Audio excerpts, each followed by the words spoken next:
Hi everyone, welcome today. So Anna, Nield and I Hi. are going to be having a chat. No one's joined us yet. So Okay. we'll wait We'll until just someone... wait. Let's wait till some people join us. We might Just even wait. not get many people join us. At least we're here, making a start. I often say that to myself, I'm here, I've made a start. It's like exercise. I stand there with my rope or whatever, and I'm like, I'm here, I've started. Hi everyone, welcome. We are about a minute before we are due to start, but we will start now. My name's Bridgette Jackson and I'm a divorce and separation coach, and I've got a couple of businesses, and I would like to introduce Anna Nield, who's a counsellor. She lives in Wellington. And she's from Rough Diamonds Counselling, and she tailors her sessions for clients' needs such as grief and anxiety and parenthood and general stress. And she can do online sessions as well, can't you, Anna? You're able to do I can. that. I'm all up for that. Yeah. Great. Okay. So let's talk about, from your perspective, how do you think people are feeling at the moment in terms of being in lockdown? What would be some general sort of behaviours that people are displaying at the moment? I think at the moment we've got actually a spectrum of things going on. I think on one hand, there are people who are enjoying working from home, spending time with their loved ones. They've got space to do, say, some of the things at home they haven't been able to get on top of. So they're at the moment enjoying this kind of a space. Right. On the other end of the spectrum, there are people who will be their jobs are at risk or have disappeared.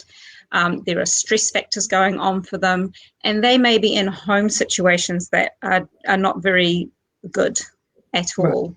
So yeah, there's a spectrum of things going on. And I also, though, I think people are, after a week, are starting to question, why can't I go down to the beach and have a swim? So there's a spectrum of things going on at the moment.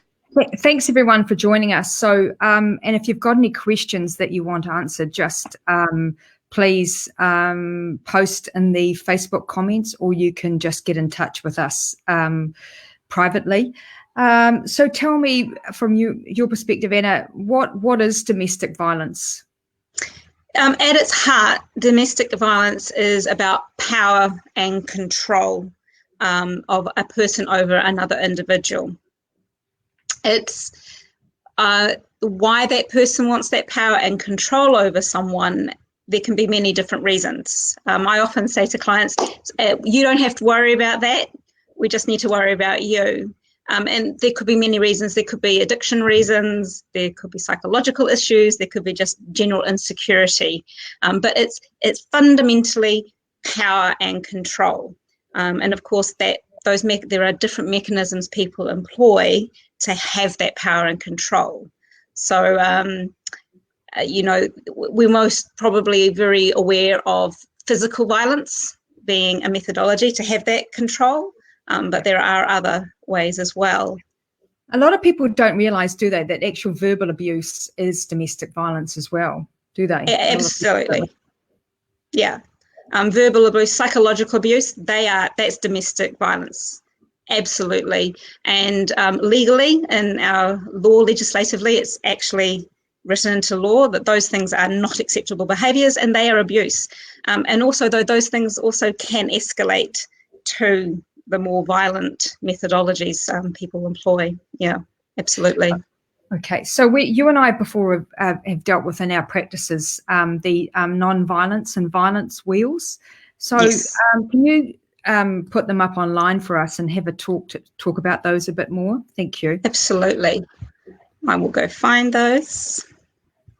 If you've got any questions, please do reach out and ask us. If you've got questions, we'd be happy to answer them. We're in no hurry. We've got no time frame. We're all at home, so please do contact us if you feel like you're in a really desperate situation at the moment in terms of possibly domestic violence happening in your household. Okay, thanks, Anna. Thank you. Okay, so this is the Duluth model. It's one that many different agencies and psychologists and people use to help others recognise what domestic violence, domestic abuse is. And as it says here, it's about power and control. Of course, there's the upper with using coercion and threats. And so that might be threatening to leave you or to hurt you, or emotional bribery, such as, as it says they're committing suicide, or even they might say, oh, if you leave me, I'm not going to be your friend, stuff like that. It's just using that coercion, using that emotional bribery to keep you in your place. Yeah. And of course, the next bit along is the about intimidation. It's maybe a gesture as if they are about to hit you, but don't quite. It might be actually destruction of your property, or the use of, maybe not using weapons, but definitely having those weapons on display, firearms and the things. One of the other things, of course, and here is the use of emotional abuse. And I think actually it's one of the most destructive ones, is the emotional abuse. Because what it does, it fundamentally undermines who you are as a person. It takes away your confidence and your authority over who you are as a person, and erodes your boundaries, the things that you find acceptable behaviour towards you and others. And through that ourselves, haven't we? We talked yes. about that. Yeah. So you're not alone in that at all, if you feel like you're going through that. Yeah. And I think for people out there, if you are suffering that emotional abuse, I think both you and I, Bridgette, would say to you, do not underestimate it. Don't apologise for it. I know that sometimes we don't feel, if we've not got physical markings or things to show people like the police or Women's Refuge, we feel that somehow we're not being abused. But if you're suffering those things, you are being abused, and you have every right to seek help. Yeah. You shouldn't be made to feel worthless and, really broken about yourself. So do seek help, and we're here to help if you do need help. And later on in this Facebook Live, I will be talking about who you can actually contact to help you if you're finding yourself in a really difficult scenario in terms of domestic violence. Anna, would a safety plan be a good idea? Absolutely. I think when you've recognised, I'm just going to come out of this wheel.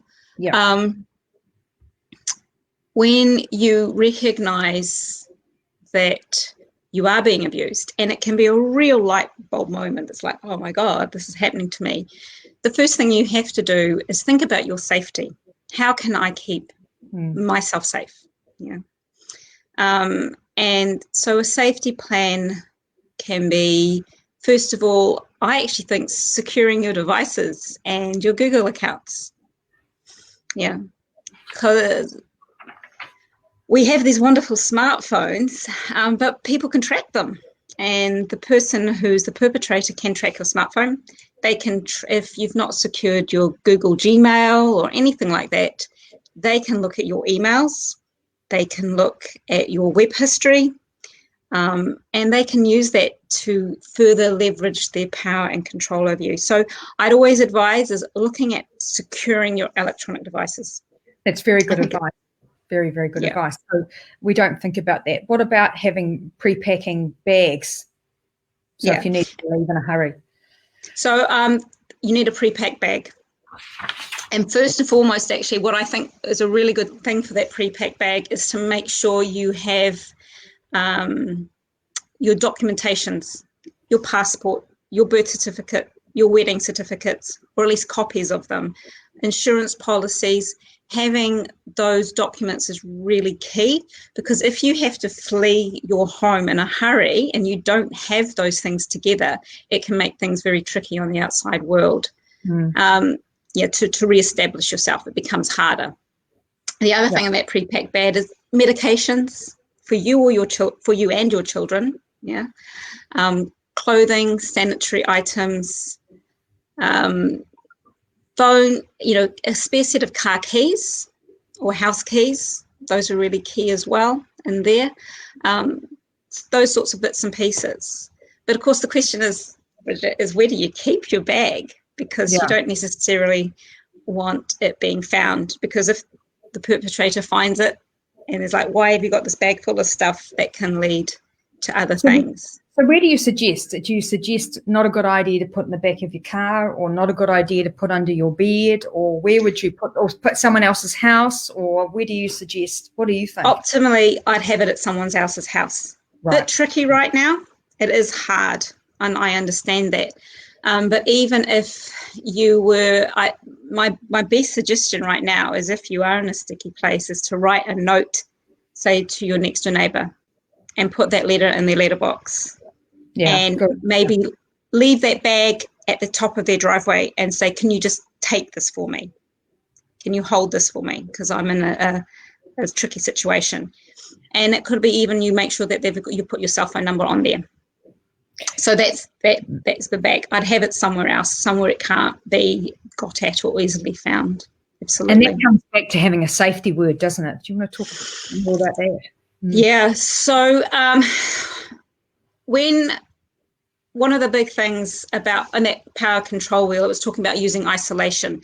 And oftentimes when we are in those situations, the number of external contacts we have in our world are very few. But with the ones that we do have, with the people we do have our trust with, our friends and hopefully neighbours, is to develop a safety word. Yeah. So just a word you can drop into a conversation that they know, oh, she needs help. She needs me to pick up the phone, dial 111, call the police because this is urgent. That's so key to have that safety word. And even to have a safety word with your children, especially your older children. When you know things are going really wrong, you mightn't be able to pick up the phone and ring, but most older children have cell phones. So if you have a safety word that you can use with your children, then if necessary, they can also pick up the phone and make those contacts when necessary. Yeah. Fantastic. That's a brilliant idea. And now, people, just to let you know that Anna and I this week are going to be working on a safety plan template, which you'll be able to fill in online if you need to. That'll be up on Equalexes by the end of next week at the latest. I'll certainly make sure on my social media that I'll let you know when that is available. And Anna will also have it available through her social media platforms, because I think it's really imperative that if you are seriously thinking about leaving the partner that you're with, and domestic violence is happening in your world, that you need to get out. And later on in this session, I will talk about where you can go and what you can do. Okay. In terms of in the short term, is there anything else that you need to add, Anna, about the parts of a safety plan for people? Do you know, the biggest thing that I like to say to people is, don't be shy in picking up that phone. Yeah. Yeah. Do not excuse the behavior. Do not feel that you are not worthy of help, because you are. And I think, Bridgette, you might have experienced this, where you feel you may be in a privileged social situation, you're economically okay, but the behavior you're experiencing is not okay, and you deserve help. So pick up the phone. Absolutely, because, from my own experience, I felt like I wasn't perfect enough, and I kept trying to be perfect. And then one day I just realized that actually perfection doesn't exist. So it doesn't matter what I do or I don't do. It's never going to be good enough. I'm never going to be good enough. No. So So if there's immediate danger, just pick up the phone. Dial 111. Dial Women's Refuge. There's Shine as well. Yeah, we're talking about that now, because I don't know whether you're aware, everybody, but at the moment the government has allocated $27 million to agencies such as Women's Refuge and Shine and the Salvation Army to help you through this situation. So don't feel like you have to stay where you are if you are in imminent danger, okay, for your life or that of your children. You can actually contact the Women's Refuge, Shine and the Salvation Army, give them a call, even if you have to go to the supermarket or something to call them, or the petrol station. Please, please, please ring one of these organisations. Women's Refuge is 0800 733 843. Shine is 0508 744 633. And the Salvation Army is 0800 53 000. Okay. So we've talked about the police. Yeah, do give them a call as well. They'll be able to come and help you if you're in a situation where you don't want to be. The other thing is that people that are going through domestic violence at this time, because it has absolutely escalated with people being isolated with someone or a family member that they don't want to be with. So that the courts see a protection order, for example, as a priority proceeding at the moment. So the court is open for them. So a protection order is to protect you or your children from harassment and abuse from a partner. Okay. So there was no court fees at the moment. So those are able to be waived for you, and legal aid is available if you need that at the moment as well. So that's really important, because the abuse for you and your children needs to stop. It absolutely needs to stop. So any other things you'd like to discuss at the moment in relation to domestic violence? I think I've covered everything at a surface level, and I think there's things that are of immediate need. I think for people out there who maybe are watching this because they know people who might be in this situation, looking at that power and control wheel, and if you Google it online, you'll find it easy enough. Yeah. Going through it and looking through it is a really good exercise, because it can be a wake-up call, because sometimes we don't actually know that we're going through this until we either hit rock bottom or somebody else sits down in front of us and says, hey, this is happening. And it is a light bulb moment for you. But it's really important, when you have that light bulb moment, put a safety plan in place immediately. It's really key. Yeah, absolutely. And so we will have a safety plan available on Equalex's online and Rough Diamonds website as well by the end of the week. But in the meantime, please, if you are finding it's a very difficult situation for you or a family member or a friend who is going through domestic violence, please get some help. Okay, so just either ring the police or Women's Refuge or Shine or Salvation Army. They are equipped to deal with this. Reach out to me or reach out to Anna. We would be happy to help you in any way that we can. Okay, but everyone, please stay safe and look after yourselves, and have a lovely Sunday afternoon. Stay safe. Bye. Yes. Yeah, stay safe. Now, bye bye.